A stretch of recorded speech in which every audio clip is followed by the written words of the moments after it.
ഇങ്ങനൊരു കാര്യം ശ്രീ ഗണേശന്റെ ഭാഗത്ത് നിന്ന് ഉണ്ടാവുമെന്ന് ഞങ്ങളാരും സ്വപ്നം വിചാരിച്ചിട്ടില്ല. കാരണം എന്റെ പിതാവ് ഇപ്പൊ സൂചിപ്പിച്ചു, എന്നെക്കാട്ടി സ്നേഹിച്ചു ഞാൻ സമ്മതിച്ചു തരത്തില്ല. പക്ഷെ അത്രത്തോളം എങ്കിലും സ്നേഹിച്ചു കാണും. പഠിപ്പിക്കാനുള്ള ശ്രമം.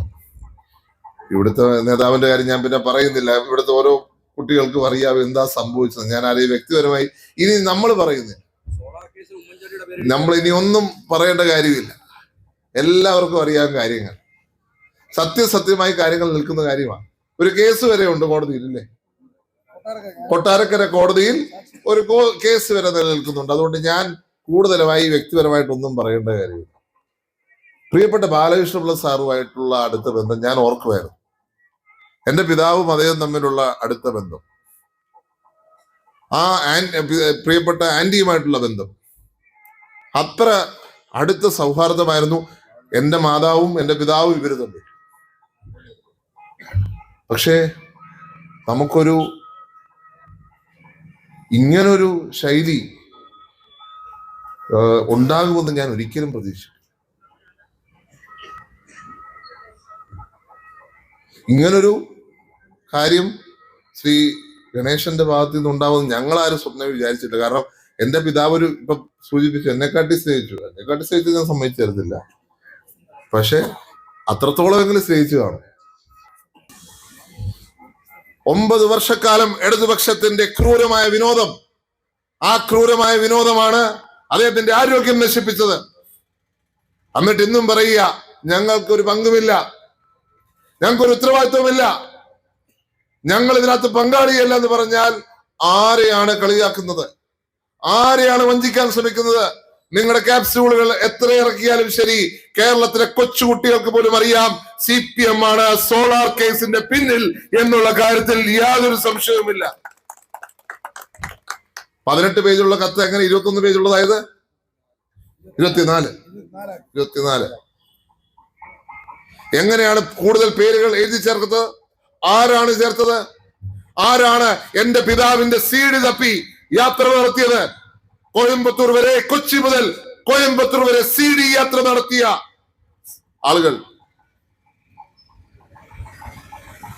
അതുകൊണ്ട് ഇന്ന് ഇത് കേരളത്തിലെ ജനങ്ങൾ തിരിച്ചറിയുന്നു എന്ന് കണ്ടിട്ട് അത് കോൺഗ്രസിന്റെ തലയിൽ കെട്ടിവെക്കുവാനുള്ള ശ്രമം നടന്നുകൊണ്ടിരിക്കുകയാണ്.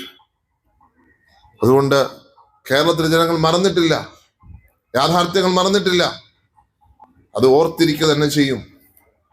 കാരണം ഇനിയൊരു വ്യക്തിക്കും, അത് ഏത് രാഷ്ട്രീയ പാർട്ടിയാണെങ്കിലും ശരി, ഇനിയൊരു വ്യക്തിക്കും ഇന്ന് ഈ തരത്തിലുള്ള വേട്ടയാടൽ, ഇന്ന് ഉമ്മൻചാണ്ടി നേരിട്ട് പോലെ വേട്ടയാടൽ, അദ്ദേഹത്തിന്റെ കുടുംബം നേരിട്ട് ഒരു വേട്ടയാടൽ, അദ്ദേഹത്തിന്റെ മന്ത്രിസഭയിലെ മന്ത്രിമാർ നേരിട്ടൊരു വേട്ടയാടൽ,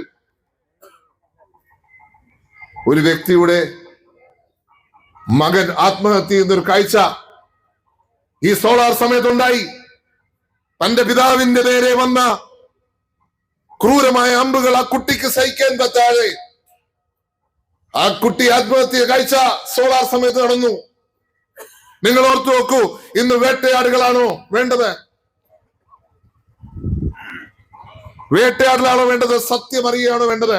ഒരു കൊച്ചുകുട്ടി, ആ കൊച്ചുകുട്ടി തന്റെ പിതാവിന്റെ നേരെ വന്ന ആയുധങ്ങൾ കണ്ടു നിൽക്കാൻ സാധിക്കാത്ത ആത്മഹത്യ ചെയ്ത കാഴ്ച സോളാർ സമയത്ത് ഉണ്ടായിട്ടുണ്ട്. ഞാൻ പേര് പറയുന്നില്ല. ഇതാണ് വേട്ടയാടൽ. ഇപ്പൊ രാഹുൽ മാങ്കൂട്ടത്തിന്റെ കാര്യം ഗണേശൻ പറയുന്നു എന്നൊക്കെ പറഞ്ഞു. രാഹുല് ചെയ്തതിനോടൊന്നും ഞാൻ നമുക്ക് ശരിയാണോ തെറ്റാണോ എന്നൊക്കെ കോടതി തീരുമാനിക്കട്ടെ. പാർട്ടി അദ്ദേഹത്തെ മാറ്റി നിർത്തിയിരിക്കുക. പക്ഷെ നമ്മുടെ മുഖ്യമന്ത്രിക്ക് ഇന്ന് ട്രംപിന്റെ അസുഖം കൂടിയിരിക്കുക. മഡൂരോ ആരാന്നറിയാമല്ലോ. വെനസ്വേല പ്രസിഡന്റ് മഡൂരോ രാത്രി 12 മണിക്ക് പൊക്കിയെടുത്തു. എന്നിട്ട് ന്യൂയോർക്കിന്റെ തെരുവീതിയിലൂടെ അദ്ദേഹത്തെ പ്രദർശിപ്പിച്ചു.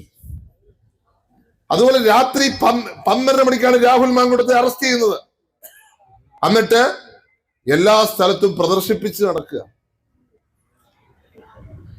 ഇതൊരു ഏകാധിപത്യത്തിന്റെ ശൈലിയാ. ഞാൻ പറയുന്നത് വേട്ടയാടുകൾ പാടില്ല. തെറ്റിയിട്ടുണ്ടെങ്കിൽ നിയമത്തിന്റെ വഴി പോയി നിയമം ശിക്ഷിക്കട്ടെ, അല്ലാതെ വേട്ടയാട്ടുകൾ നടത്താൻ പാടില്ല. അതാണ് കേരള സമൂഹം ഇന്ന് ആഗ്രഹിക്കുന്ന ഒരു കാര്യം. ആരെയും വേട്ടയാടാൻ പാടില്ല. അത് നമ്മുടെ നാടിന് ഗുണം ചെയ്യുന്ന ഒരു രാഷ്ട്രീയ സംസ്കാരമല്ല. നമുക്കൊരു രാഷ്ട്രീയ സംസ്കാരമുണ്ട്, പരസ്പര ബഹുമാനത്തിന്റെ, പരസ്പര മാന്യതയുടെ, പരസ്പര സഹകരണത്തിന്റെ. പക്ഷേ കഴിഞ്ഞ കുറെ നാളുകളായി ഇടതുപക്ഷം പിന്തുടരുന്നത് ഒരു വേട്ടയാടലിന്റെ സമീപനമാണ്. ഇന്ന് വീണ്ടും പ്രിയപ്പെട്ട പ്രതിപക്ഷ നേതാവിനെ വേട്ടയാടാൻ വേണ്ടി CBIയുടെ അന്വേഷണം പ്രഖ്യാപിച്ചു, ഇല്ലേ? CBIയുടെ അന്വേഷണം, ഇല്ലാത്ത കേസുണ്ടാക്കി ആ കേസിൽ ഒരു CBIയുടെ അന്വേഷണം. 1 രൂപ പോലും പ്രതിപക്ഷ നേതാവിന്റെ അക്കൗണ്ടിലേക്ക് വന്നിട്ടില്ല എന്ന് കണ്ട് വിജിലൻസ് തീർക്കാൻ പോകുന്ന കേസിലും CBIയുടെ ശുപാർശ കൊടുത്ത് ഈ കേസിനെ അങ്ങോട്ട് തിരിക്കുവാണ് ശ്രമം. 5 വർഷം, ഞാനന്ന് ഈ കേസ് വന്ന സമയത്ത് ഞാൻ പറഞ്ഞു, 5 വർഷം